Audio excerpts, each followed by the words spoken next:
Bonjour, bienvenue à En toute confidence avec Jessie. J'ai décidé de créer ce podcast pour laisser les jeunes et les moins jeunes s'exprimer sur leurs droits, leurs histoires et leur vécu. Donc, bonne écoute!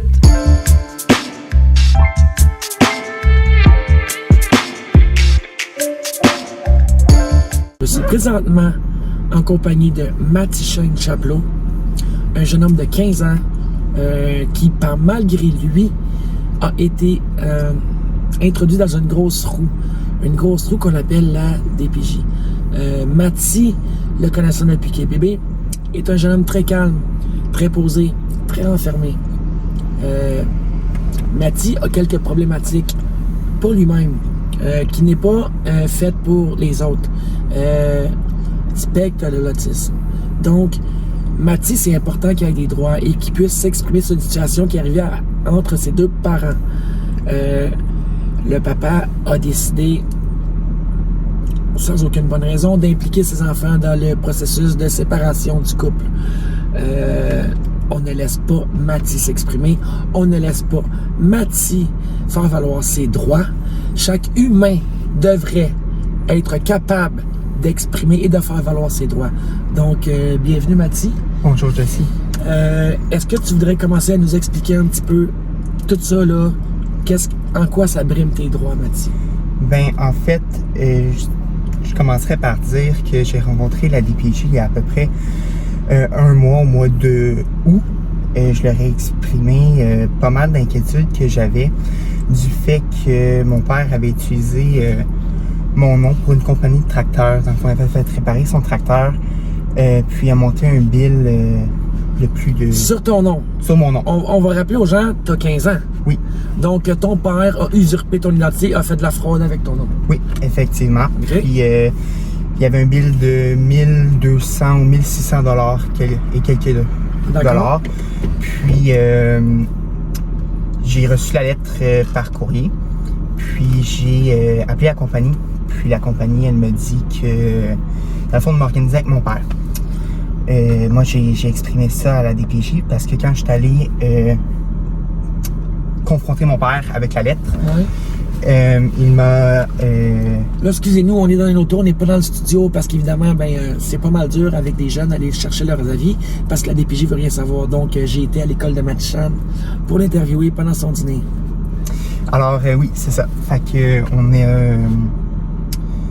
J'ai appelé la compagnie de tracteurs, puis ils m'ont dit de gérer ça avec mon père parce que, dans le fond, lui, il était en recouvrement depuis 2018 avec eux et qu'il leur devait plusieurs milliers de dollars. Okay. En exprimant ça à mon père, ça n'a pas fait son bonheur. Il a pété les plombs complètement. Il s'est mis à lancer de la vaisselle et tout. Puis il m'a dit d'aller chez ma mère. Je suis allé chez ma mère. Ce que t'as fait, tu t'es pas stiné. Ouais. T'as été chez ta mère sans te stiner. Je suis allé chez ma mère sans me stiner. OK. Puis je suis revenu. Il m'a rappelé. Il s'est excusé. Puis... je suis revenu sur le sujet peut-être 3 ou 4 jours après. Ce qui est comme très normal, guys. À 15 ans, tu te fais mettre un bill de proche de 2000 $ sur le dos. Avis de recouvrement, c'est pas normal. C'est normal que Mathieu veuille avoir des explications. Alors, c'est ça. Je retourne 2-3 jours après. Puis, je lui ai dit que, dans le fond, je voulais que ça soit réglé. Il m'a dit qu'il n'y avait pas de trouble, qu'il allait s'en occuper et tout. Puis, j'ai laissé ça aller. Peut-être une semaine après, j'ai rappelé la compagnie de tracteurs savoir si c'était bien réglé. Et non. Effectivement, il n'avait pas appelé, il n'avait pas téléphoné, il n'avait pas rien payé. Alors, je me suis redéplacé. Je suis allé voir mon père encore une fois. Puis je lui ai dit, écoute, à 16 ans, j'aimerais m'acheter une voiture. Puis déjà là, j'ai pas de crédit, je pourrais pas, tu sais. Puis par la suite, il me dit, il a repété les plombs encore une fois. Puis... il m'a claqué la porte au visage, puis il m'a dit retourne chez ta mère, puis reviens plus. Depuis ce temps-là, je suis chez ma mère. Puis je suis allé chez ma mère, puis par la suite, il faut savoir qu'à côté de la maison de mon père, on a comme un entrepôt parce que la maison est au dos. Mais on peut quand même dire aux gens que tu as quand même été zen dans tout ça. Tu n'as pas pété les plombs, tu n'as pas pété de crise de colère, tu n'as pas invectivé le monde, tu n'as pas sacré après le monde, rien. Tu as resté zen. J'ai resté quand même zen. Tu as écouté ce que ton père t'a dit, tu es retourné chez ta mère. Oui. Effectivement, j'ai peut-être levé le ton une couple de fois, mais je pense que c'est normal. Ce qui est normal, ce qui est très normal, c'est ça. Donc, il y a l'entrepôt à côté de cette maison-là. Ouais. Alors, on est allé à l'entrepôt. Puis rendu là, On a comme des portails en avant de la maison, tu sais comment c'est fait, Jessie. Puis j'ouvre les portails, puis il arrive comme avec son triporteur. Il faut savoir qu'il est amputé d'une demi-jambe. Puis j'ouvre les portails, Guy est arrivé, il m'a agrippé par le chandail, puis il m'a accusé d'avoir volé des roues d'une remorque. Là, guys, on va le dire, il est amputé d'une demi-jambe. Il n'est pas amputé du cerveau, là. C'est pas un débile, il n'y a pas de problèmes mentaux, il n'y a rien de tout ça, là. On s'entend, c'est un homme relativement normal à ce que je pensais avant d'entendre cette histoire-là. Ouais. Alors, là, il m'accuse d'avoir volé des roues d'une remorque. Effectivement, il n'y avait plus de roues sur la remorque, mais je peux confirmer que c'est pas moi qui les avais pris. À 15 ans, qu'est-ce que je vais faire avec des roues de remorque? OK. C'est la logique, c'est la base. Tu veux faire quoi avec 4 nœuds, 4e de remorque à 15 ans quand t'as même pas de véhicule, OK?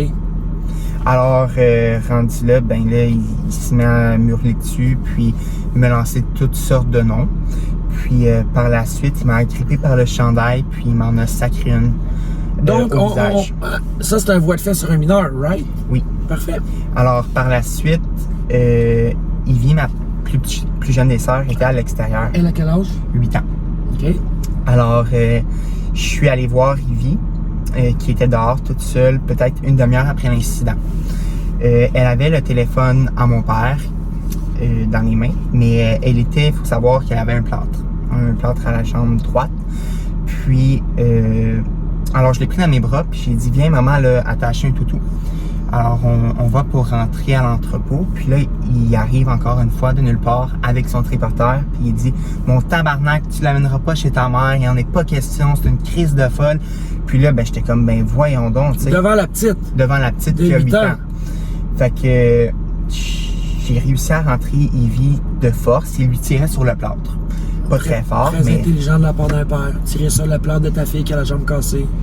Super. Puis je l'ai rentré chez maman, puis j'ai essayé de chercher à comprendre c'est quoi qui se passait. Alors j'ai pris l'initiative de fouiller dans son téléphone. J'ai fouillé dans son téléphone, puis je suis tombé sur une madame. Cette madame-là, mon père entretenait des relations depuis le mois de février environ. OK. Faut savoir que c'était pas terminé avec ma mère, puis que les deux sont propriétaires de la bâtisse. D'accord, cette madame-là, elle est qui par rapport à ton père? C'est son ex qui a brisé son couple, puis il y a 25 ans. OK, c'est l'ex de là 25 ans. Ouais, à peu près. OK. Alors, j'ai fouillé dans ce téléphone-là, puis j'ai trouvé des photos qu'il avait envoyées à cette madame-là. Des photos des biens de ma mère, des bijoux à ma mère et toutes sortes de bébés qui appartenaient à ma mère. Il a envoyé l'inventaire des objets à ta mère. Effectivement. OK. Puis, en fouillant plus, on a vu qu'il avait envoyé des photos de nous, de ma mère, des photos dans l'intérieur de l'entrepôt de ma mère, des photos de ses animaux et tout. J'ai trouvé ça pas mal spécial. J'ai trouvé son nom, j'ai trouvé son numéro de téléphone. Puis j'ai rentré ça à mon téléphone, j'ai pas dit un mot à personne. Donc, t'as pas confronté ton père cette journée-là? Non. OK. Par la suite, on a eu des coups à la porte de l'entrepôt. Puis là, on se questionnait. Au début, on pensait que c'était lui. Puis en sortant par la porte du côté de l'entrepôt, on a vu que c'était 2 policiers qui étaient là. OK. En ouvrant la porte, ils nous ont dit qu'ils étaient là pour un vol de téléphone. J'avais volé un téléphone, mais la petite était encore chez nous, puis c'est elle qui l'avait. Fait que techniquement, je l'ai pas volé. Non, t'as rien volé. Puis là, les policiers sont là. Puis là, ben, je leur compte l'incident. Ça, c'était la police de Joliette. La police de Joliette. OK. Je leur ai compté l'incident. Puis, ils ont dit, ben là, l'agressivité avec un père, c'est normal et tout et tout. Puis là, je leur ai dit, c'est normal. Ma mère, elle était comme, ben voyons donc, c'est normal, tu sais. Fait que là, la police dit que l'agressivité du papa, c'est normal, ça. Que lui, quand il était jeune, à mon âge, avait mangé des claques lui aussi, puis que... Fait que vu que monsieur avait mangé des claques quand il était jeune, c'était normal qu'il en donne à ses enfants aujourd'hui, en 2023, right? Ouais, apparemment. Police de Joliette. Est-ce qu'on a les matricules de ce genre-là? Tu les as en note, hein? Oui, en note, on les a. Parfait, on les a en note, guys. Alors, j'ai parlé avec ma mère, puis là, il était là, puis il essayait de m'intimider dans un sens en me disant, ben là, il va falloir que tu ailles au tribunal, puis tu parles contre ton père. Puis là, je suis comme, ben oui, je vais aller au tribunal, puis je vais parler contre mon père, que ce soit mon père ou pas. C'est inacceptable. C'est la 3e fois que ça l'arrive. De quoi? De votre fait? troisième agressivité qui arrive. C'est la première, il a lancé de la vaisselle. Deuxième, il m'a claqué à la porte au nez, il m'a grippé le bras, il m'a sorti de la maison, il m'a dit de plus jamais revenir. Puis là, 15 ans, guys, 15 ans, pas 30, 15 ans. C'est-tu normal? À vous de juger. Continue. Alors, c'est ça. Par la suite, ils ont pris la plainte de peine et de misère. On n'a pas eu de nouvelles. C'est dur pour eux faire des rapports, là. Je sais, c'est bien dur. Ils sont bien bons. Donner des disquettes de vitre teintée puis de muffler. Mais quand on arrive aux vraies affaires, la police, ça vaut pas grand-chose. Oui, effectivement. Alors, par la suite, ça restait comme ça. Je te dirais que on avait un gros coffre-fort dans le fond du sol chez mon père. Ça fait des années que ma mère il demandait d'ouvrir. Il y avait quoi dans ce coffre-fort-là? Des milliers de dollars en bijoux. OK. Des bijoux à ta mère et à ton père? Non, à ma mère. À ta mère, OK.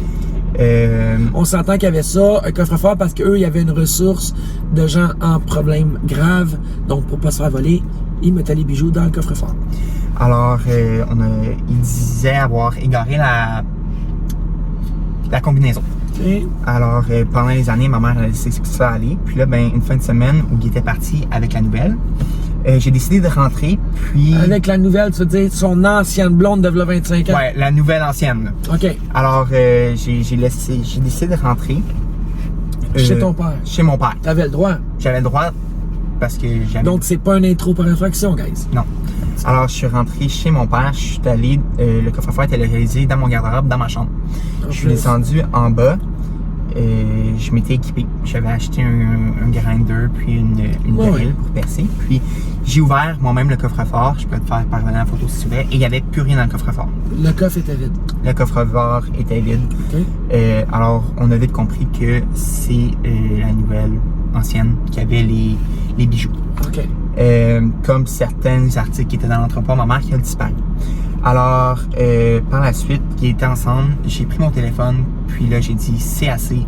J'ai écrit à la madame, puis... T'as pris sur toi pour te dire, je vais écrire à son ex qui est revenu avec, pour lui dire comme, hey, ça n'a pas d'allure, là. Ça n'a pas d'allure. Je lui ai dit que si j'ai donné une semaine à ramener les bijoux et les choses il lui appartenaient pas. Poliment encore? Poliment. Puis, par la suite, pas de réponse. J'ai laissé ça. Puis, j'ai réécrit. Peut-être 2 jours après, là, avant qu'il revienne. Puis, pas de réponse. OK. Silence radio. Je te dirais que j'étais comme, voyons donc, tu sais. J'ai su par la suite qu'il avait ouvert mes messages parce que il est arrivé le dimanche soir. Puis, on était encore à l'entrepôt. Il était rendu peut-être 11h30, on sortait. Okay. Puis, on rigolait, moi puis ma mère.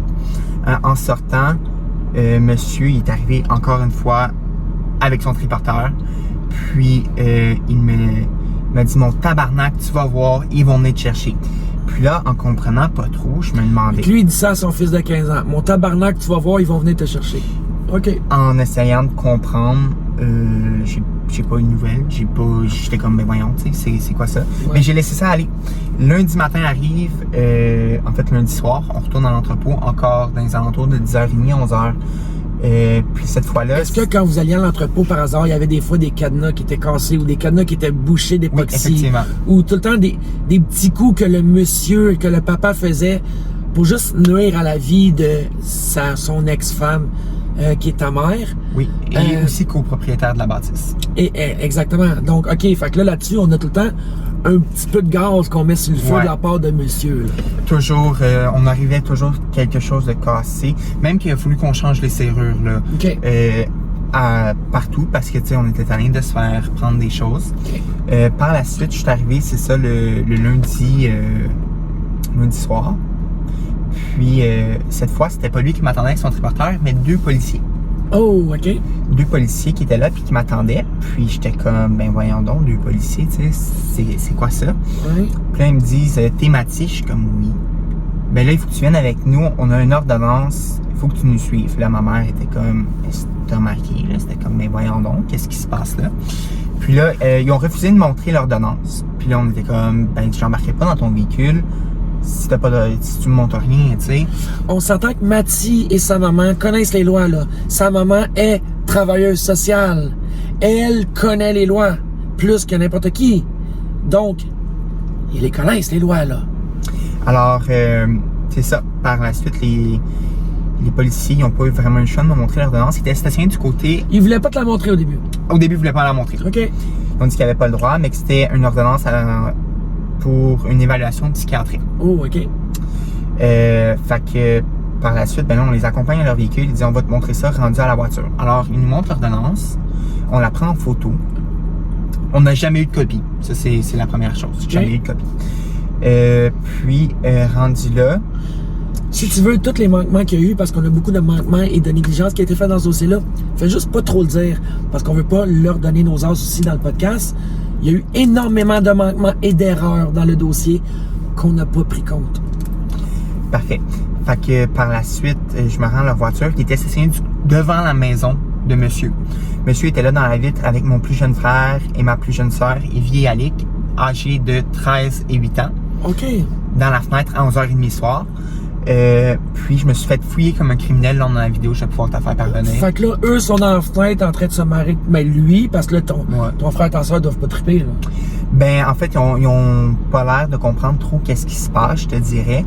Puis il est là, puis il regarde ça, puis lui, évidemment, qui tripe, il pense lui, il en jubile. Ouais, il pense avoir gagné, tout ça. Okay. Puis il m'embarque dans leur véhicule, puis à la place de m'amener à Joliette, on a 5 minutes d'hôpital à Joliette, il m'amène à l'hôpital Pierre-Legardeur à Lachenay. Rendu à l'hôpital, la salle d'urgence était bombée de gens. Il y avait rempli de gens, puis j'étais accompagné de 2 policiers. Fait que j'ai vraiment l'air d'un criminel. T'as l'air du grand criminel à 15 ans, là, accompagné de 2 policiers qui sont pas très coopératifs. Comment vous pensez qu'un enfant peut se sentir? Mais par la suite, le pire s'en vient, Jesse. Je demande d'aller aux toilettes, puis il m'accompagne littéralement jusqu'aux toilettes, puis il me regarde uriner. Non, c'est ça. Les autres, ils aiment ça, les policiers, c'est ça. T'sais. En tout cas, je vais pas embarquer sur le sujet, guys, mais la police. Alors, par la suite, on retourne dans la salle, puis il nous amène, je sais pas trop, dans un endroit, là, il y a un poste des infirmières et tout. Il y en a pas une qui est venue se présenter, j'ai trouvé ça pas mal ordinaire. Puis encore une fois... Non, parce qu'ils t'ont déjà étiqueté quand t'es rentré. T'étais avec 2 policiers, comme moi, quand j'ai été violé, on m'a amené à l'hôpital, avant que les 2 policiers disent aux infirmières « Hey, wow, slacké, c'est elle la victime », on me prenait comme si j'étais un déchet. Alors, j'ai trouvé ça assez ordinaire. Okay. On m'a mis dans une salle, on m'a pas expliqué qu'est-ce qui se passait. J'étais quand même terrifié, là. J'ai été accompagné à bord d'un véhicule de police jusqu'à Lachenay. C'est un 45 minutes de voiture environ. Puis, sans m'expliquer trop qu'est-ce qui se passait. Je savais que je rentrais pour une évaluation psychiatrique, que c'était mon père qui l'avait demandé, qui, by the way, j'avais une ordonnance restrictive contre lui. Pas le droit de contact, pas le droit de... OK. Puis, en plus, pour en rajouter, il a mis mon frère de 13 ans comme témoin à la cause. Fait qu'il a fait des papiers, qu'il a fait signer à ton frère de 13 ans sans que ton frère sache qu'est-ce qu'il signait. Exactement. OK. Alors, le lendemain, j'ai passé la nuit là. J'étais arrivé dans les alentours de 11h. Le lendemain, vers 7h, une infirmière rentre. Elle dit, là, ils vont venir te chercher. Et je dis comme, OK, ils vont venir me chercher. Donc, tu as passé la nuit à l'hôpital? J'ai passé la nuit à l'hôpital. OK. Par la suite, j'ai été accompagné dans un endroit plus vaste avec plein de civières. Un infirmier, lui, il a été super fin, il est venu se présenter et tout. Et il m'a expliqué plus en détail qu'est-ce qui allait se passer. Par la suite, j'ai rencontré une psychiatre. La psychiatre, elle m'a parlé 15 minutes, elle a été bien directe. Elle a dit, t'as-tu des idées suicidaires? T'as-tu le goût de faire mal à quelqu'un? Ouais. Et tout, puis... Je te connais, je sais que ça... Ben direct. Ça a été quoi la réponse? Non, effectivement. Puis, moi, elle m'a parlé 15 minutes environ. Par la suite, j'ai parlé avec une travailleuse sociale, une personne super fine. Puis là, en attendant, elle me dit, retourne en salle d'attente. Moi, selon l'ordonnance, je dois appeler ton père. Okay. Elle a appelé mon père. Mais elle a pas une affaire de nom, t'es pas supposé avoir de contact. Fait que lui, il a quoi rapport dans le sujet? Ben, c'est lui qui l'a demandé. Elle était obligée de l'appeler supposément. OK. Alors, elle l'a contacté, puis il lui a parlé pendant 45 minutes. Alors, dans la salle d'attente, j'étais là à ruminer parce qu'il m'a dit, ça sera pas bien long, tu vas pouvoir partir. Elle m'a dit avant, Fait que toi, ça a été 15 minutes. Ta mère, ça a été 5 minutes. Environ. Puis un bon 45 minutes Avec papa. OK. Alors, par la suite, elle sort de son bureau, elle parle avec un collègue, puis on l'entend dire « Vérifiez à Rivière-des-Prairies s'il y a de la place pour une évaluation psychiatrique. » Puis là, par la suite... Rivière-des-Prairies, guys, c'est pas juste le quartier, là, on parle de... L'hôpital psychiatrique. L'hôpital psychiatrique, là. Ouais. Alors, moi, je suis sur la panique. Ma mère est sur la panique. Jessie, tu sais, certains clients qu'on avait chez nous étaient arrivés de Rivière-des-Prairies. Ben oui, c'est pas une place que tu veux aller maintenant quand tu sais que t'as pas de problème. Là. Effectivement. Alors, là, il y a un autre psychiatre beaucoup plus fin que la première. OK. Lui, il me rentre dans son bureau et me dit « Écoute, ton père, il dit qu'il y a des éléments de preuve à nous présenter. » J'ai dit que s'il n'était pas là dans la demi-heure, moi, je te laissais partir parce que... Éléments de preuve de quoi, Mathieu? Mais il n'y a pas d'éléments de preuve à avoir, à part les messages à madame que je demande. Puis que t'es resté poli, t'as fait aucune Puis j'ai menace. quand même resté poli, là. Okay. La seule chose que je lui ai dit qui aurait pu, c'est que si j'avais pas son adresse, que j'allais lui envoyer un avocat à son bureau. Ce qui est totalement légitime. C'est pas méchant, c'est pas une menace, c'est la réalité. Effectivement. Puis j'imagine que c'est la seule chose qu'il aurait pu présenter. Ou des fois que j'ai haussé le ton, mais je veux dire haussé le ton, mais c'est normal parce que c'est lui qui a pris mon nom, tu sais. Moi, j'ai entendu dans les enregistrements, puis je peux te dire que j'ai pas mal plus souvent entendu la police hausser le ton envers toi que toi, t'aurais pu hausser le ton envers le monde. Effectivement. Alors, lui, il m'a évalué. On a parlé pendant 1 heure dans son bureau environ. Puis, effectivement, mon père, il s'était pas présenté avec aucun élément de preuve. Puis, parce qu'il n'y en avait pas. Il n'y en a pas de Il n'y en avait pas. Fait que, il a essayé de bluffer pour qu'il te garde. Le gars, il a dit, tu t'en viens tout de suite, sinon je le relâche. Puis j'ai été relâché. Effectivement, il me dit que... Fait que là, t'es parti avec maman. Je suis reparti avec maman. Mais avant de partir, ils m'ont donné le nom d'un organisme, plein de rôles en Audière. Shout-out à eux, ils ont été superbes dans l'histoire. Oui, d'ailleurs, on a un nom, je pense, c'est une madame qu'on va avoir dans le podcast, qui t'a beaucoup aidé dans ça. C'est quoi son nom? Valérie Saint-Georges. Merci, Valérie. Alors, vraiment une perle, guys. Super fine. Puis par la suite... Donc là, ils t'ont dit, va-t'en là, va voir eux autres. Va voir qu'est-ce qu'ils vont pouvoir faire pour toi. Eux, ils m'ont dit que par contre, avec tout ce que je vivais, ils voulaient un suivi avec une intervenante neutre du CLSC. OK. Alors, je te dirais que le mercredi, j'ai eu un appel d'une intervenante du CLSC de Joliette, puis je me rappelle plus de son nom malheureusement, mais elle me dit, après de m'avoir écouté une quinzaine de minutes, elle me dit ça c'est trop heavy pour moi, j'envoie ça à la DPJ. Puis je suis comme, bon, d'accord, tu envoies ça à la DPJ, puis on va voir qu'est-ce qui va se passer. DPJ qu'on m'a dit qu'il allait m'aider. Malheureusement, j'ai cru à ça, j'ai pas tenu compte de ton histoire. Vous voyez, on est les deux partis à rire en même temps, là. Puis tous mes invités en date que vous allez voir au podcast, parce que là, on est dans le premier épisode. Pas mal tous mes invités me l'ont dit. Des PJ, ils sont pas là pour aider personne. Alors, durant la première appel avec la madame, elle me dit, c'est ça, je transfère ça à la DPJ. Okay. Ça n'a pas été long, je te dirais, le lendemain, j'ai eu un appel. C'était une chef de programme à la On nommera pas de nom. Pas de nom, pas de nommer. Elle voulait me rencontrer. Alors, je l'ai rencontrée au CLSC de Joliette. La rencontre, elle a duré environ 2h30. OK. J'ai tout compté. Elle m'a dit qu'il n'y avait pas de risque d'un placement, qu'elle ne voyait pas nécessité à ça, puis que ça ne serait pas de m'aider, qu'elle allait m'aider. Oui, elle jouait du violon, effectivement. Qu'elle allait m'aider dans tout ça, qu'elle allait regarder qu'est-ce qu'elle pouvait faire pour le P38, qui, by the way, guys, dure 7 ans dans ton dossier médical. Puis pour... Fait qu'à 15 ans, tu l'hypothèques de 7 ans en partant les métiers qu'ils voudraient faire. Il y a plein de métiers qui sont barrés. Ambulancier, pompier, policier, secouriste, infirmier, infirmière, médecin, vétérinaire. Barré. Barré, effectivement. Elle me dit qu'elle allait m'aider dans ça, puis qu'on allait trouver des solutions. Moi, elle m'a rencontré une fois. Ça, c'est à tenir en compte. Par la suite, j'ai connu compte qu'ils ont rencontré mon père plusieurs fois au domicile. Il renversait les poubelles. Il faisait ça passer sur mon dos. Il est allé jusqu'à couper là, le fil d'hydro de la maison et dire que c'était moi. Là.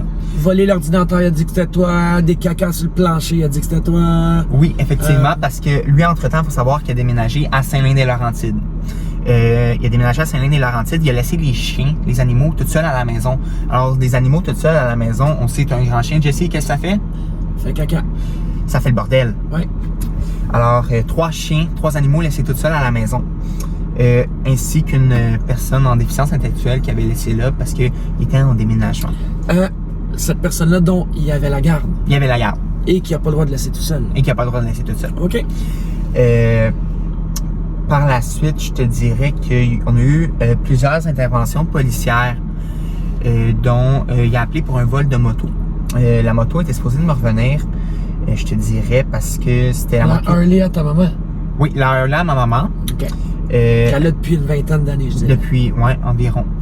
Puis, elle était supposée de me revenir parce que ma mère l'avait vendue quand elle nous a eu au frère de mon père, dans le fond, puis c'était mon héritage. OK. Puis par la suite, moi, je l'ai vu en train de tout vendre, tout liquider. J'ai dit, je vais prendre la moto puis je vais la cacher. Je savais que je ne pouvais pas la sortir du terrain parce qu'elle était immatriculée à son nom. OK. Mais avant 2 adresses, mais un autre terrain, j'ai pu la cacher derrière des cèdres qu'on avait chez nous. Tu dis, en tête de petit gars de 15 ans, hey, c'est à moi, c'est mon héritage. Avant qu'il la vende, je vais la mettre dans l'autre cabanon. Effectivement. OK. Alors, j'ai pris la moto, je l'ai déplacée de place. Déplacé en poussant, guys, là. Il a En même poussant, pas roulé. elle part pas, ça doit faire 10 ans qu'elle n'a pas roulé, là. 20 ans qu'elle n'a pas roulé, je vous le dis. OK, comme ça. Ouais, ça se peut. Puis, en la poussant, puis je l'ai barrée avec des chaînes, des cadenas, parce que je savais qu'elle allait chercher à la retrouver, parce qu'évidemment, la moto était vendue. Alors, par la suite, j'arrive un soir, 2 policiers qui sont là. La policière qui m'avait amené à la gardeur, la même policière, et un autre de ses collègues, un grand macho. Vraiment, guys, pas faire confiance à la police parce que j'ai trouvé ça écœurant. Il nous a dit que c'était Pas faire confiance à la police. 15 ans. Est-ce que c'est normal quand c'est supposé être marqué protéger, servir sur vos voitures que des enfants disent ne faites pas confiance à la police? Asti, moi ça m'enrage. Alors, c'est ça. Il arrive, là. Il venait de me dire de ne pas traverser de l'autre bord, de ne pas franchir la clôture pour me rendre de l'autre côté. OK. Puis, finalement, à la fin, il me dit là, tu vas prendre la moto, elle était matriculée au nom de ton père, tu vas la pousser puis tu vas l'amener de l'autre bord. J'ai dit, écoutez, monsieur, sans nommer de nom, vous venez de me dire ça, vous trouvez où la logique? Puis là, ma mère, elle intervient parce qu'elle a un tracteur qu'elle a acheté. Hein, tu sais, le gros tracteur orange. Ouais, le Kubota. Ouais. Puis, elle lui dit, bon, ben, vous voulez la moto de l'autre bord? Ben, ramenez-moi mon tracteur de mon côté. Les policiers ont dit, ben, ça, c'est une cause de manière civile, ils sont partis. Faut savoir que pendant ce temps-là, j'entendais mon père hurler après les policiers pour me mettre en état d'arrestation quand eux, il avait dit qu'il n'y avait aucun motif de mettre en état. Lui, il voulait absolument que la police t'arrête, là. Absolument. OK. Belle tête de père. Fait que par la suite, ça restait comme ça. Les policiers ont dit, ben moi, j'ai pas de temps à perdre avec ça. C'est une cause civile. Organisez-vous au tribunal, puis ça va être comme ça. Il a sacré son camp. Par la suite, 2 jours après, je te dirais que il a pris le tracteur à ma mère, puis il l'a vendu au voisin qui traite ma mère de chienne d'en haut de son balcon, puis qui jappe après. Le fameux voisin. Oui. OK. Fait qu'on a trouvé ça bien ordinaire. Là, on contacte la police 1h30 avant qu'ils se pointent au domicile qu'on attendait dehors, parce qu'effectivement, il n'y a plus d'électricité nulle part. Il a coupé le fil d'hydro. Donc, monsieur, le papa a décidé de ne pas payer. Je pense qu'il n'a pas payé l'électricité aussi, que ça a été coupé, ou... le fil, tu me disais? Il a coupé le fil, puis en plus, il y a un compte d'environ 30 000 $ avec Hydro-Québec. Il n'a pas payé les assurances, il a laissé la cave se remplir d'eau pour faire exprès de scraper la maison parce qu'il sait que c'était à son ex-conjointe aussi. OK, on va continuer.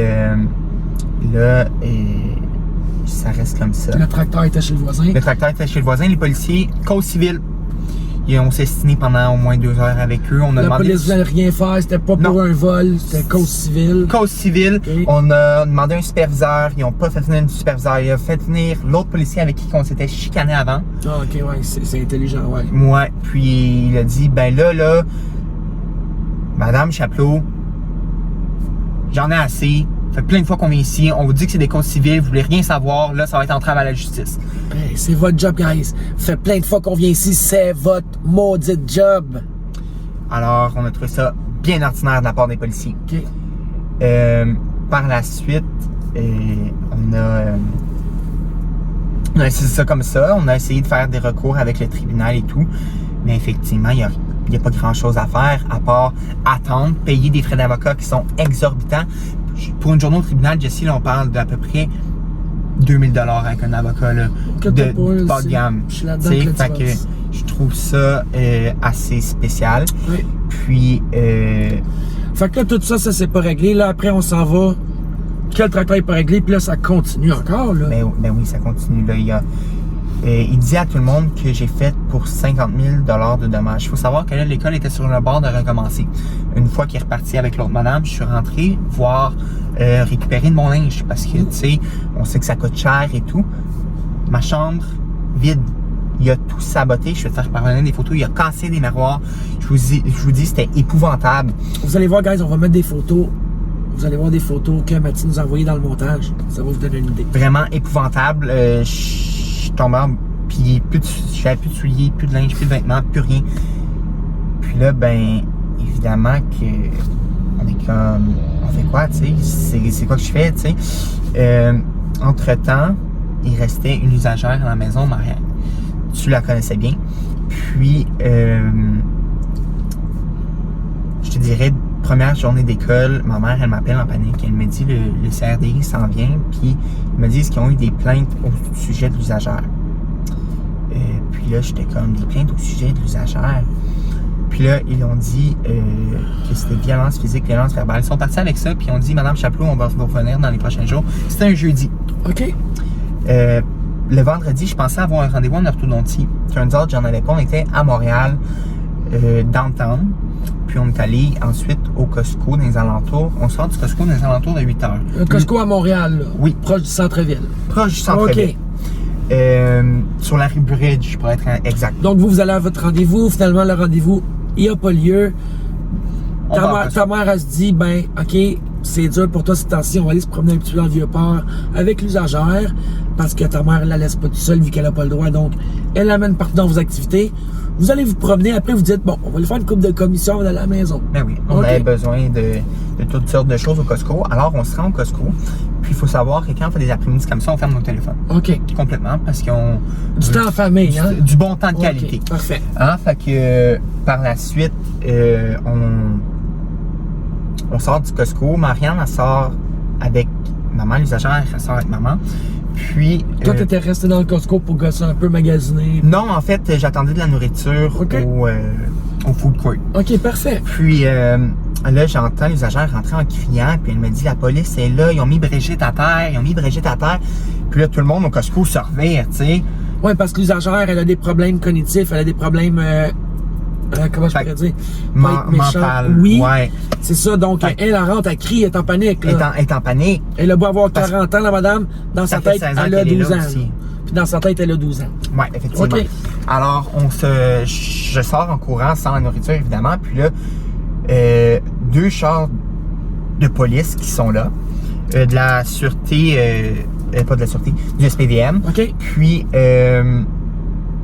ils tiennent ma mère de force à terre, j'ai la vidéo, je te ferai parvenir. Puis, ils embarquent dans la voiture pour kidnapping. Elle m'avait kidnappé, puis elle avait kidnappé l'usagère. OK. Fait que ça a été bien traumatisant. Puis à la fin de cette soirée-là, ça finit que toi, ta mère et toi et ta mère, vous êtes retournés à la maison. Eux sont partis avec l'usagère. Oui, mais en fait, on est retournés à la maison avec l'autobus parce qu'ils ne nous ont pas laissé partir avec le véhicule. Oui, non, oui, OK, oui. Alors, ça, c'est ça. Par la suite, on retourne chercher le véhicule avec un de mes amis. Puis, là... Montréal-Joliette, guys, là. C'est pas Montréal-Laval, là. Montréal-Joliette, en autobus. Fait que, il était rendu 11h30 le soir, là, okay. Par la fin de tout ça. On arrive chez moi. Puis là, je te dirais qu'il y a peut-être 2 semaines, je me fais sortir de mon cours par 2 intervenantes de la DPJ. Une que j'avais jamais rencontrée et une que j'avais rencontrée. Pour me dire qu'après réflexion, puis après d'avoir fait le tour de tout le monde, il faut prendre en considération qu'ils n'ont pas fait le tour avec Valérie Saint-Georges, la madame de plein droit la Nadière. Ils n'ont pas parlé avec le psychiatre qui m'avait évalué, qui dit que je suis... ma mère est une personne très significative et tout et tout. Ils n'ont pas parlé à ton pédiatre non plus? Non plus. OK. Puis il dit que dans le fond... Puis toi, t'as fait la demande, là, oui, moi je l'avais dit. Qui parle à ces gens-là, parce qu'ils connaissent Matichan. leur ai donné les noms exacts et tout et tout. Parfait. Puis ils ont pas pris ça en considération apparemment. Puis ils disent que ils prévoient un déplacement. Puis ils m'annoncent ça le lundi pour le mercredi. Alors là, en panique, évidemment, je me cherche un avocat, Et finalement, l'avocat que j'ai pris, mais que j'ai pas eu le choix de prendre dans le fond parce que c'était le seul disponible avec l'aide juridique. On s'est rencontrés 15 minutes avant la date de cours le mercredi. Meilleur moyen de préparer un dossier, 15 minutes. Hein? Un gros dossier comme ça. Ça peut prendre des mois et des mois à préparer, là, 15 minutes sur le coin d'une table. Ah ouais, go, OK? Par la suite, le dossier était rapporté à vendredi. Ma mère, elle avait pas eu le temps de trouver un avocat. Comme qu'elle a des bâtisses, elle n'est pas éligible à l'aide juridique. Ouais, c'est ça. Exactement. Fait que elle est pas éligible à ça. Fait que là, le vendredi arrive, on se pointe devant la juge. On était là de 9h à 6h. Faut savoir que mon père il a fini son témoignage, puis il a sacré son camp. Il y avait un spectacle à Québec avec l'autre madame. OK, fait que monsieur avait un show à Québec avec son ex-ex. Fait que lui il était là le matin, là, pas trop longtemps. Après, on s'en va faire la party. Ouais. Vous êtes pognés là. Toi, ta petite soeur, ton petit frère, ta grande soeur, ta mère, jusqu'à 6h. Le soir. Faut savoir que le tribunal ferme à 4h30. Fait que on continue à avoir le grand niveau d'intelligence du papa. OK, on alors, continue. la juge prononce un déplacement. Elle n'a pas considéré de milieu tiers. Elle m'envoie en famille d'accueil à Saint-Lin. Est-ce que la juge, elle t'a bien parlé ou elle était un petit peu... Elle a été bête un petit peu, je vous avoue. Elle avait pas de talc, hein? Non, puis pendant qu'elle donnait son jugement, j'ai essayé de reprendre les choses avec elle parce que dans ma tête, elle non plus, elle avait pas compris mes problèmes. Puis il faut savoir que la DPJ, ils n'ont pas réglé mes histoires, là. Ils ont écouté mon père, puis c'est pas mal tout. Ils n'ont pas réglé mon Ils histoire sont basés sur la version du menteur. Ouais, Tout effectivement. simplement. Fait que là, elle te dit si, ça, plein d'affaires que tu dis pas à un enfant de 15 ans. Il veut s'exprimer à partir de là, guys. Ses droits ont commencé à être brimés à 200 000 $. Ouais, fait que on m'envoie en famille d'accueil. J'ai rencontré en famille d'accueil à Lévis parce que évidemment c'était important pour moi de voir que mes frères et sœurs s'en allaient parce qu'elle nous a placés dans 3 milieux différents. Dans 3 villes différentes. Dans 3 villes différentes. OK. Puis moi, ils m'ont placé à Saint-Lin à côté de chez mon père où j'ai une interdiction de contact. Je pourrais le croiser n'importe où. Fait qu'on continue le gros niveau d'intelligence de la DPJ, là. OK, on continue. Fait que rendu là, je suis comme OK. Je rentre à Saint-Lin. On m'a dit que les normes d'aménagement en famille d'accueil, c'est 1 par chambre. Ouais. J'arrive là, 2 par chambre. Non, ils n'ont pas le droit. OK, on continue. Fait que je partage ma chambre avec un autre jeune homme. Il est un petit peu plus vieux que moi. OK. On est 6 au total dans la famille d'accueil. Fait que là, toi, tout roule, t'essayes aussi de faire exprimer tes droits. On t'a dit de te taire, on t'a dit qu'on veut pas entendre ton histoire. On t'a dit En que gros, c'est pas ça, important, vis ta vie, puis c'est pas important, subis. En gros. Est-ce qu'il t'est arrivé une histoire de cours après? Parce que j'avais entendu dire que tu avais subi un petit peu d'intimidation à l'école. Oui. Ça s'était rendu en cours. Tu avais une date de cours, il y a quelques jours. Tu devais être présent pour te défendre? Oui, effectivement. Il y avait... en fait, c'était pas pour me défendre, c'était la première à comparaître d'un intimidateur. OK. Puis pour moi, c'était important d'être là. Mon intervenante, elle me dit que j'avais pas d'affaires là, puis que ça avait aucun rapport, puis qu'elle allait me tenir au courant, mais que j'avais pas d'affaires là, de pas me présenter au tribunal. Puis je me suis présenté au tribunal quand même. Mais entre-temps... Fait que toi, t'as demandé l'aide de quelqu'un pour aller te porter au tribunal, parce que tu t'es dit c'est important, mes droits. Mais je me suis rendu par mes propres moyens au tribunal. Exactement. Puis la personne, je veux pas nommer de nom et je veux pas nommer de métier, la personne qui a aidé Mathie à se rendre au tribunal est présentement en train de perdre son emploi. Parce que ça a été dit, ben là, t'avais pas le droit de l'amener. Elle a juste voulu leur rendre service, aider un petit gars qui voulait faire valoir ses droits sans connaître la situation. Et elle est en train de manger de la merde. Effectivement. Par la suite, je me rends au tribunal. Puis, on m'a menacé avec les centres jeunesse. Là. Les centres jeunesse, c'est une unité fermée et tout. Mais c'était pas la première fois qu'on me menaçait. Fait que là, la DPJ te menace de te mettre en centre clos, là, en prison pour jeunes, carrément. Oui, carrément. Okay, parfait. Puis, ben, c'était pas la première fois qu'on me parlait des centres jeunesse, Jessie, parce que avant ça, il y avait eu une histoire d'autobus. Ils m'ont utilisé pour Rivier parce que de Repentigny à Joliette, il n'y a pas d'autobus. Oui. On m'a mis dans une berline avec Ivy pour les premiers jours. Par la suite, on m'a dit, toi, on t'enlève la berline. Mais Jessie, tu sais, depuis que je suis tout petit, maman vient me reconduire à l'école et tout parce que j'ai un problème avec les autobus. Mathieu a une problématique. Je vous l'ai dit au début. Il y a une problématique qu'il faut surveiller. Et puis que là, présentement, on ne prend pas compte à la DPJ de la Naudière. Oui, effectivement. Alors, Donc, toi, tu t'ostines parce qu'eux, ils t'ont dit, hey, Mathieu, là, eux sont bons pour licher.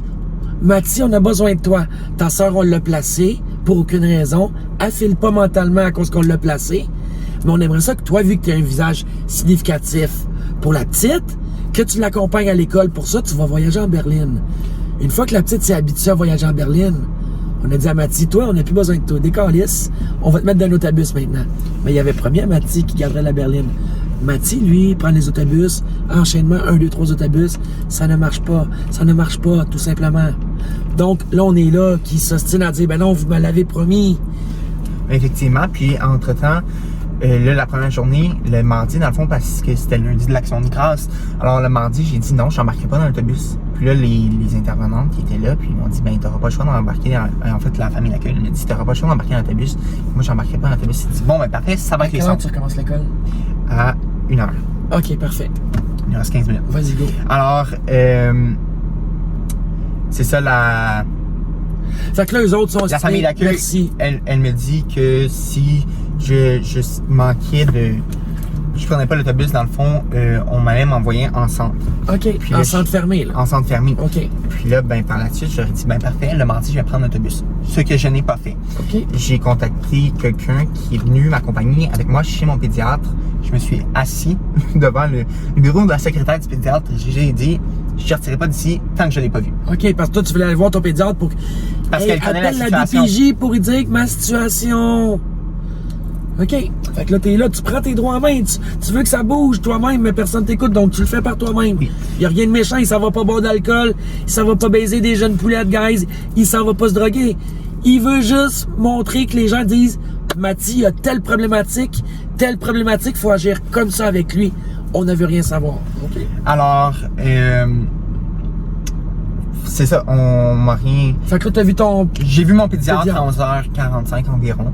Par la suite, je suis allé voir des gens qui pouvaient m'aider puis qui pouvaient m'écouter parce que, évidemment, que la DPJ, eux, ils ont fait à leur tête, ils voulaient rien savoir, c'était bouché, bokeh, porné. Oui. Fait que, ça restait comme ça. Puis, je vais voir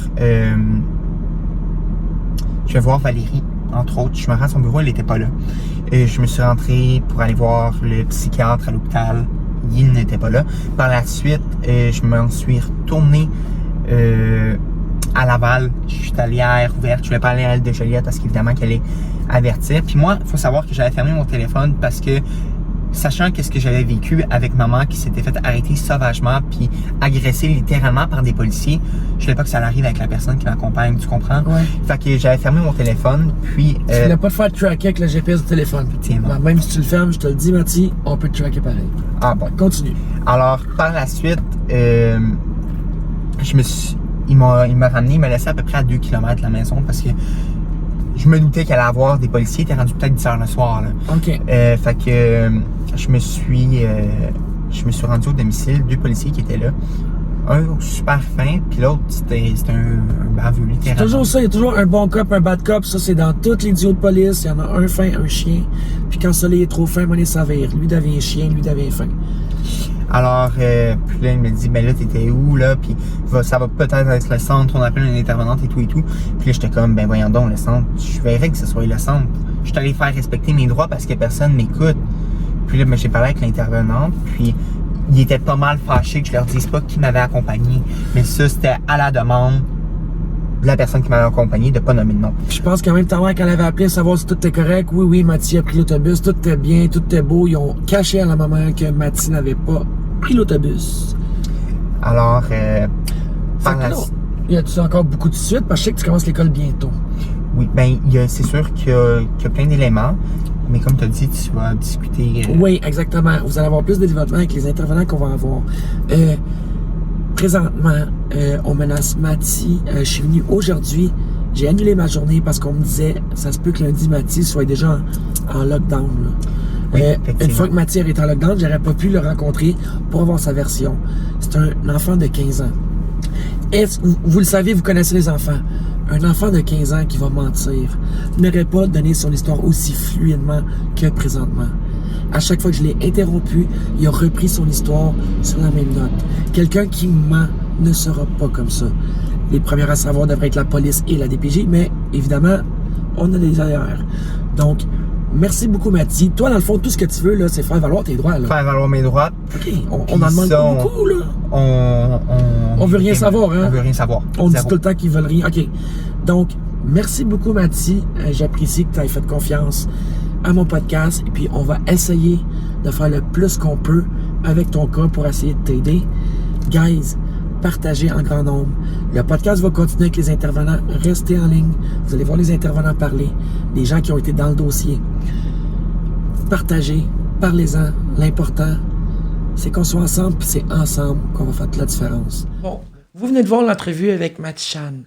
Maintenant, je suis avec sa mère et sa grande sœur, Brigitte et Kenessa, pour un peu plus vous expliquer la situation. Donc, bienvenue Brigitte et Kenessa, en toute confidence avec Jessie.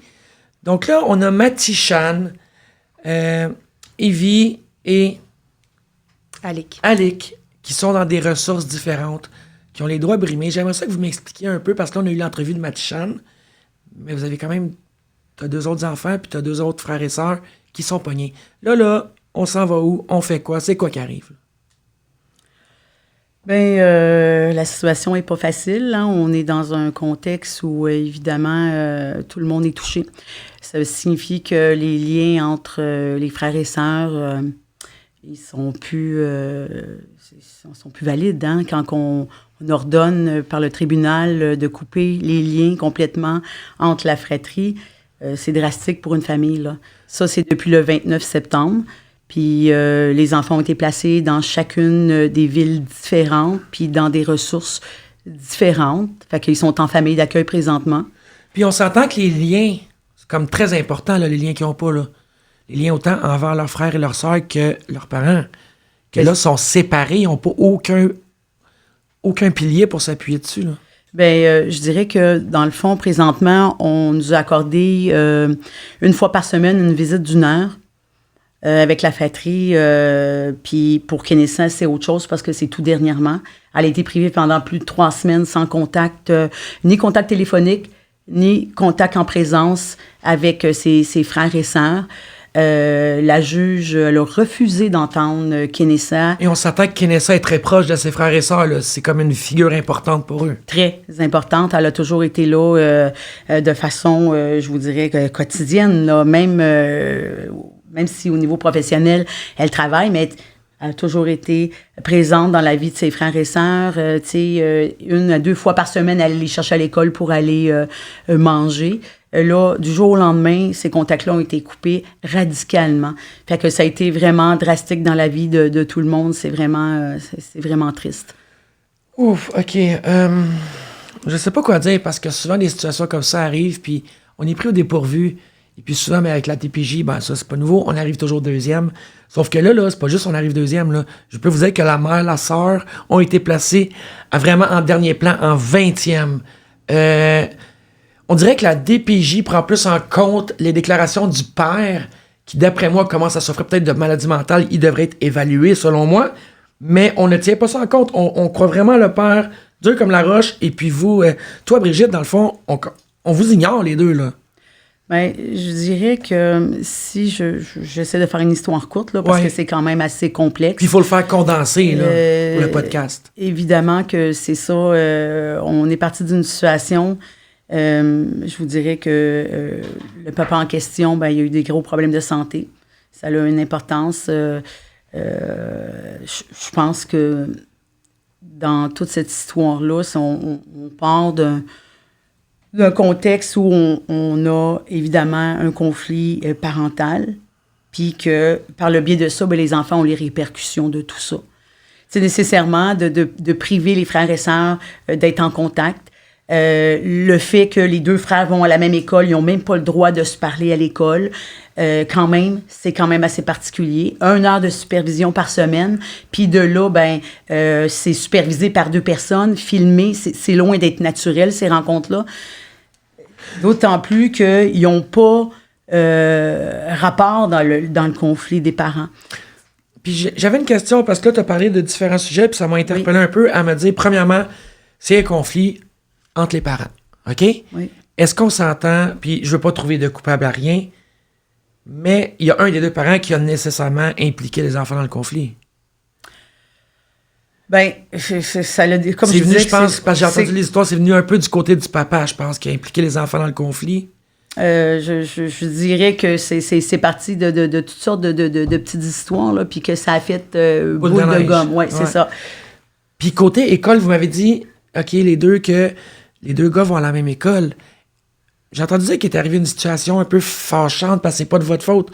Je pense que Brigitte, t'avais une rencontre avec les directeurs de l'école puis les gens de l'école, puis t'as juste fait un croisement puis on t'a accusé de plein de choses qui est carrément pas vrai. Parce que toi, on te donne rendez-vous avec les dirigeants de l'école et puis toi, en sortant, tu fais juste croiser un de tes fils puis la foudre s'abat sur toi, ça se peut-tu? Si je précise, dans le fond, l'événement, c'est que, dans le fond, moi puis Kenessa, on est allé rencontrer, on l'a demandé d'avoir une rencontre avec le directeur, l'adjoint du directeur, pour faire un petit peu mention de qu'est-ce qu'on voulait, parce que là, on est présentement seul à essayer de se défendre contre Goliath. Fait que, dans le fond, on voulait avoir un portrait des garçons, on voulait que ceux-ci puissent... en fin de compte, nous éclairer davantage, puis les éclairer aussi par une lettre. C'est un peu notre demande, c'était ça. C'est qu'on voulait avoir une lettre précisant que... parce que, évidemment, que si on s'en tient à ce que les dires de la DPJ disaient qu'on était une famille hermétique, qu'on n'était pas disponible et à l'écoute, ce qui est tout à fait le contraire, puis vraiment pas dans nos valeurs. L'école, pour nous, c'est super important. Fait que de là, on s'est dit, écoute, on prend ça, on va voir le directeur, on fait en sorte qu'il nous précise c'est quoi, qu'est-ce qu'ils ont à nous reprocher, puis pourquoi que ça a été dit à la DPJ. De là, la demande. On a été 45 minutes, quasi 1 heure avec eux. Quand on est sorti, la cloche de la récréation sonnait. Coïncidence, on n'a pas pu gérer ça. On est sorti, c'est une petite école, hein, fait on était dans le corridor, puis on a croisé évidemment mon garçon. Puis votre garçon ne peut pas s'empêcher de dire allô maman, évidemment. De se serrer dans nos bras parce que c'est pour nous. Puis là, quelle mère va faire hey, va-t'en, j'ai pas honte de te parler. Personne, guys, n'importe quelle mère qui a des capacités parentales va le prendre dans ses bras. Allô mon amour, je t'aime, au pays bye. Mais juste ça, là, ça n'a pas marché, on dirait, hein? Non. Ça a été dramatique dans le sens de dire que on a été, dans le fond, convoqués hier. On a eu, par huissier, là, dans le fond, qu'ils nous reprochaient comme quoi qu'on n'avait pas suivi l'ordonnance. De plus, il ne faut pas oublier, je pense que c'est un élément super important. Depuis le 29 septembre, la juge s'est prononcée sur... toutes sortes d'éléments. Elle a mis des choses à respecter. Mais ce document-là, on n'a pas accès. On n'a jamais eu accès à ce document-là. Vous n'êtes pas supposé avoir accès à ce document-là après jugement? En principe, c'est que quand on t'ordonne de quelque chose visuellement, de l'avoir, de savoir à quoi s'attendre, je pense que c'est hyper important. Ce document-là, j'ai été au palais de justice à 3 reprises pour demander le document, puis le document n'est pas encore disponible.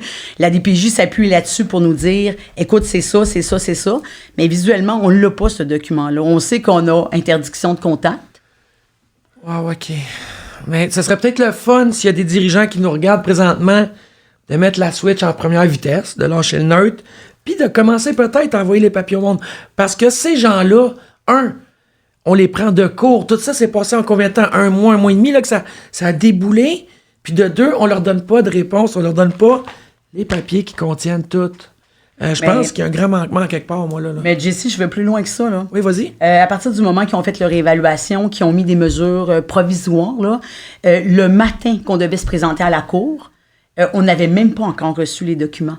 On n'avait même pas reçu les documents de quoi qui allait parler en cours, de quoi qui allait être présenté, sur quel élément qui allait s'appuyer, là, dans le fond, pour retirer les enfants. Fait que ça vous a donné 0 temps pour préparer votre défense. Aucune. Même si, Rien. dans le fond, moi, je peux vous le dire, guys, OK, tout ce qu'ils disent, c'est vrai parce que je les connais. Brigitte est ma cousine, je suis la marraine de Kenessa. Matichan, je l'ai gardée pendant très longtemps. C'est un enfant très, très doux, zéro colérique.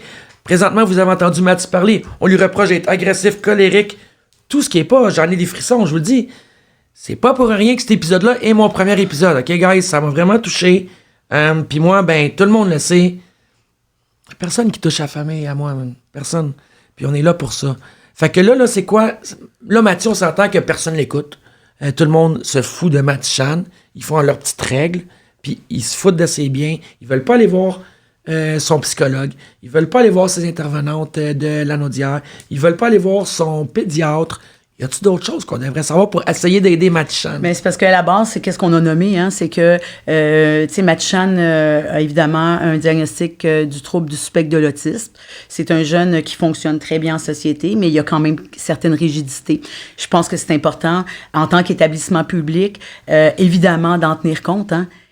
Ça a été nommé. Ça a été nommé, renommé, jamais qui ont tenu compte, sont même jamais allés voir le pédiatre pour aller confirmer le diagnostic ou les recommandations, parce que avant que ça arrive au pédiatre pour avoir un diagnostic, Matichan a été évalué.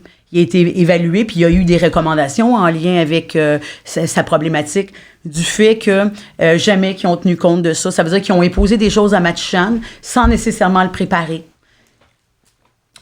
C'est logique, OK. Puis Matichan, là, c'est pas quelqu'un qui a 19, 20, 25 ans, là. Il a 15 ans, bientôt 16, je pense. Oui. OK, c'est ça, il est imposant, il mesure presque 6 pieds quelques. Puis même moi, quand je l'ai vu arriver dans la rue, j'ai fait comme, mon Dieu, il est rendu bien grand. Mais là, on s'en va où avec ça? Puis, guys, je vous le dis, ils n'ont pas d'avocat, ils n'ont pas besoin d'aide. Tu sais, ils sont dans un vide juridique, puis c'est pas le fun d'être rendu là, parce que, 1, personne ne répond à tes questions, 2, tu sais pas quoi faire, puis là, t'as plus tes enfants, là. Moi, je connais ces enfants, ce sont des amours. Donc, si, guys, vous avez des contacts, n'importe qui, ou même souvent, moi, j'ai des juges, j'ai des avocats qui me regardent, contactez-moi, on est là pour aider, puis vous le savez, c'est ensemble qu'on fait la différence. Donc là, c'est quoi le but, là? Là, c'est quoi les plans? C'est quoi que Brigitte et Kenessa se disent? Je veux mes frères et sœurs et mes enfants, là, parce que ça n'a pas d'allure, là. Moi, je sais très bien que tout ce qui a été dit n'est pas vrai de la part du papa. Mais il n'y a personne qui vous écoute tous les deux. On s'en va où? On fait quoi, là? C'est comme tu dis, Jessie, c'est qu'on est un petit peu à bout de recours. Dans le sens de dire que, en tant que parent, on se fait reprocher des choses. Tu sais, pour moi, c'est important. J'ai élevé mes enfants d'en dire, d'être capable de s'exprimer, d'être capable d'aller chercher des ressources quand que ça pouvait être utile. C'est un peu comme ça que j'ai élevé mes enfants. Tu sais, aujourd'hui, qu'est-ce qu'on dit? C'est que mon garçon de 15 ans, ben, il devrait en principe se taire, il devrait fermer puis assumer qu'est-ce qu'il a à vivre. Mais tu sais, dans le fond, c'est que c'est les enfants qui sont punis. Si on parle de Matichan, mais je parle de Alec James, je parle aussi de Evie Mena, qui sont dans une tornade. Une tornade qui leur appartient pas. Totalement. Puis dans le fond, c'est eux qui sont punis pour le fait de dire que, au lieu de dire que ce système-là, de mettre en place des ressources pour dire on va aider les parents, on va aider les enfants, on les déplace pas.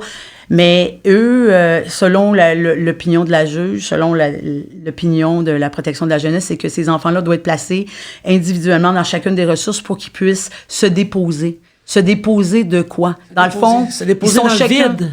Ben, se déposer dans le vide, carrément, là. Parce que tout le monde, moi, je connais votre famille. Depuis la naissance, les frères et sœurs sont pliés un de l'autre avec la maman et le papa. Là, on vient d'enlever, là, tous les piliers, là. Aucun pilier, mais ils vont se déposer. Ils se déposeront pas sur rien, les enfants, là. Bien, première chose, c'est qu'ils peuvent pas vraiment parler de qu'est-ce qui se passe parce que ça, c'est comme interdit dans leur famille d'accueil.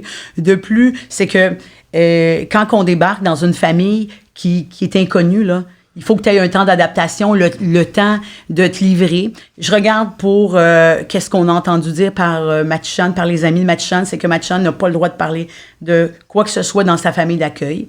Est-ce que ce jeune-là, on s'entend-tu qu'il était à la cour pendant une journée de temps? Il a entendu la juge dire des choses qui étaient, selon ma perception, horribles. Il a entendu le papa dire des choses. Et puis que ce jeune-là, présentement, on l'a mis dans un milieu, on l'a isolé. Puis de plus, on lui dit, écoute, va pas plus loin, là. Vas-y pas en chercher de l'aide, là. Puis il y a 15 ans... Je pense qu'on a même interdit à Mathie, il y avait une cause en cours. Je pense qu'il a même interdit d'aller à sa cour en cause se représenter lui-même. On lui a carrément interdit ça. Mathie, comme, pas de vrai... c'est un petit homme, là, il s'est dit, non, mais il faut que j'y aille pareil, il faut que j'y aille. Il s'est quand même rendu, ça l'a mis dans la merde. Il s'en allait pas croiser une fille ou à l'arcade ou à la brasserie, là. Il s'en allait en cours, défendre son point... parce qu'il avait été intimidé, guys. Comprenez-vous ça? Mais là, je vous rappelle que pendant ce temps-là, on a le papa qui, lui, est à Cuba, dans le sud, dans la plage, en train de s'accouler d'os, pendant que 3 de ses enfants sont pognés dans des centres, que sa fille de 20 ans est en train de broyer, puis que son ex-femme est en train de capoter sa vie. Lui, monsieur, est au chaud, il n'a pas de problème. On est à peu près rendu là, dans le fond, là. C'est sûr que c'est une situation qui est... vraiment dramatique. Je suis flabbergasté pour de vrai. C'est vraiment un drame familial, honnêtement. Puis là-dedans, c'est les enfants qui payent. C'est les enfants qui payent. Puis de plus, si je regarde pour Mathie, parce que c'est celui qui est le plus... il y a 15 ans, puis c'est celui qui se débrouille le mieux. Tu sais, oui, et à quelque part, on se dit les vraies choses. Il en a fait une fugue, il n'a pas fait une fugue, comme tu dis, Jessie, pour aller se saouler la gueule, fumer ou aller avec des jeunes dans un parc. Matishan est allé parce que les centres jeunesse, les intervenantes du centre jeunesse n'écoutaient pas Matishan. Matishan leur disait, écoute, moi là, l'autobus, je ne le prendrai pas, parce que j'ai eu plus jeune des difficultés puis que le transfert me fait peur. J'aime pas ça prendre l'autobus. Mon père a eu plusieurs accidents. Puis ils ont dit à Matishan, non.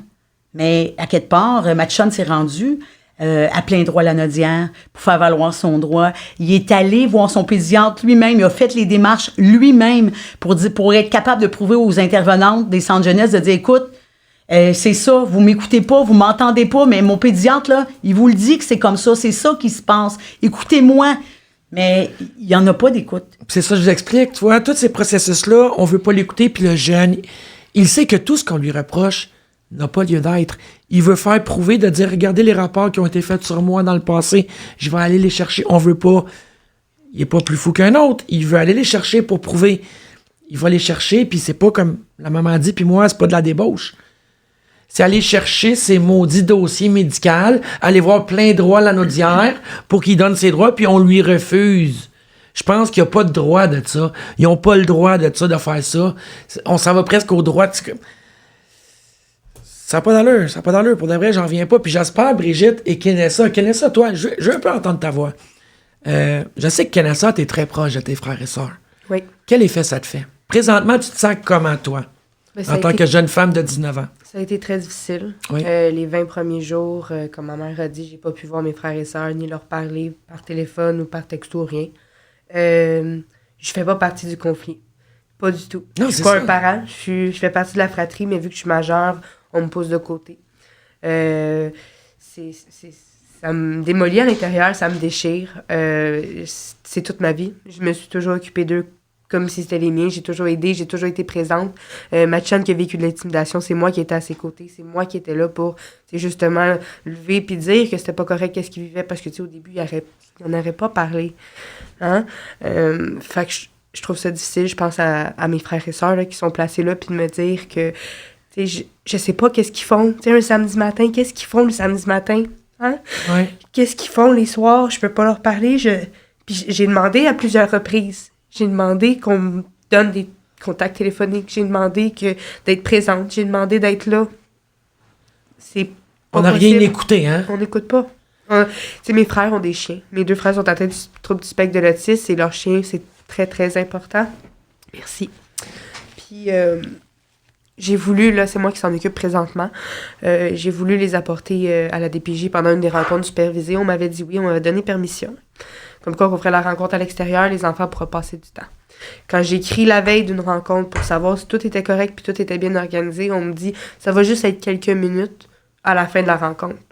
Je m'excuse, mais c'est des animaux. Je peux pas les laisser 1 heure de temps avec le temps qui devient plus froid dans mon auto, de dire je sais pas comment ils vont réagir. Puis là, par la suite, quand je leur explique ça, ben il n'y a pas rien d'autre. Il n'y a pas de changement, ça va être comme ça, puis c'est comme ça. J'arrive à la rencontre, mes frères sont démolis. Ça fait déjà plus que 30 jours qu'ils n'ont pas vu leur chien, puis que c'est très important. C'est quelque chose qui, régulièrement, qui s'en occupait, c'est leur chien. C'est leur support moral. Puis là, du jour au lendemain, ils ne peuvent plus les voir.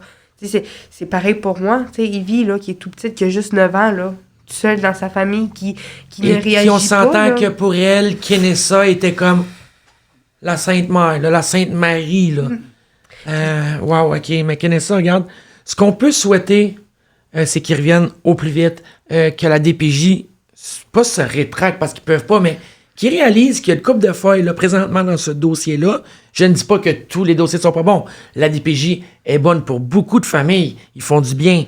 Mais dans ce dossier spécifique-là, je trouve qu'il y a beaucoup de failles présentement. Moi, j'ai lu le dossier. Je trouve qu'il y a énormément de failles. Je ne veux pas les nommer présentement parce que c'est un dossier en cours. Sauf que là, faut que messieurs, mesdames, la DPJ, la Naudière, on se réveille, on se donne un petit coup de pied dans les fesses, on embraye la première vitesse. Parce que là, à date, là, ça tourne en rond votre affaire. Fait qu'on pourrait continuer sur quoi pour pouvoir peut-être aller chercher de l'aide parmi le public. Qu'est-ce que vous avez à dire au public? Je vous laisse un petit temps là pour aller demander un petit peu ce que vous avez de besoin. Oui. On est dans une, comme je disais tantôt, c'est vraiment un drame familial. On est vraiment atteint moralement. C'est un changement radical. C'est quelque chose qu'on ne souhaite pas à personne de vivre. Puis présentement, comme je disais, ben on est tout seul avec nous autres mêmes. Hein? On a consulté plusieurs avocats, mais c'est des frais exorbitants qu'on n'a pas. Puis je pense que qu'est-ce qu'on a besoin, c'est d'être conseillé, d'être outillé, d'être entendu dans qu'est-ce qu'on dit. Puis que je pense que là, présentement, on tourne en rond, ça s'en vient. Le temps passe vite. C'est le 23 novembre, puis on essaye du mieux possible. Puis il y a plein de choses qu'on aurait pu mentionner, là. Mais qu'est-ce qui est difficile dans notre dossier, c'est que on a une interdiction de contact avec les professionnels de nos enfants. Fait que d'aller chercher des rapports, d'aller chercher des commentaires ou des... Fait que... C'est quasiment rendu impossible d'aller chercher les dossiers puis les...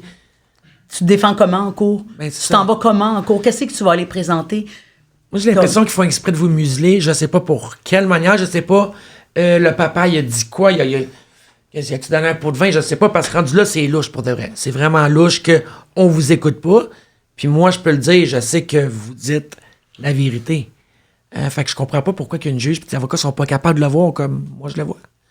On fait quoi avec ça? Je sais pas. As-tu d'autres choses à dire, Brigitte, qui pourraient... ou Kenessa, qui pourrait peut-être aider la situation pour Mathie, pour Ivy, pour Alix? Je pense que si les gens ils peuvent... Ils ont des supports, ils ont des organismes, peu importe, parce que on en a communiqué beaucoup d'organismes avec des avocats ou peu importe qu'on a appelé, puis que si t'as pas l'argent, oublie ça. Là. Ils te prennent pas si tu passes au prochain. Hein? Fait qu'ils sont même pas prêts à te donner des conseils. Là. J'ai appelé à plusieurs reprises, à plusieurs places, puis même si je voudrais reprendre la garde, si je suis pas représentée, c'est quasiment impossible. J'ai beau demander des lettres de référence de mon entourage, de peu importe. Si j'ai pas d'avocat pour me faire représenter, comme qu'on dit, c'est contre le Goliath. Fait que là, de base, ça nous prend un avocat. Guys, OK, on est là. On est 1 mois et demi, 2 mois avant Noël. Ça nous prend un avocat. On s'entend-tu que ces petits cocos-là, là, on aimerait bien mieux qu'ils soient avec leur famille à Noël. Ils seraient bien plus heureux que d'être les 3 séparés. Là, je veux qu'on se mobilise. Vous allez tout le monde partager le podcast. Parlez à vos amis, vous savez qu'ils sont notaires, avocats, juges, conseillers à DPJ, travaillent à DPJ. Appelez-moi, contactez-moi.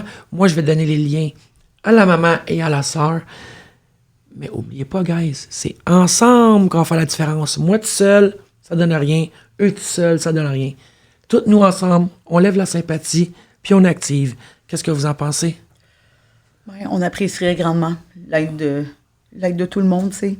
Dans le fond, c'est une famille qui est déchirée présentement, puis comme tu dis, juste avant Noël, ben, on sait que le 23 novembre, ça s'en vient rapidement. Oui. Fait qu'on a besoin de soutien, on a besoin d'aide, s'il vous plaît.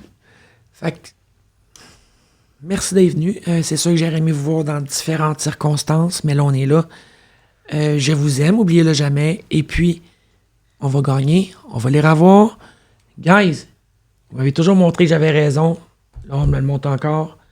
On partage, on share, puis on retourne chercher les jeunes pour Noël. Puis à Noël, je vous pète un live avec les jeunes. Fait que sur ce, merci beaucoup Brigitte. Merci beaucoup Kenessa. Merci beaucoup à toi Bruce de nous aider comme ça parce que tu es une encyclopédie de tout ce dossier-là. Donc, merci et à la prochaine pour un autre épisode de En toute confidence avec Jessie.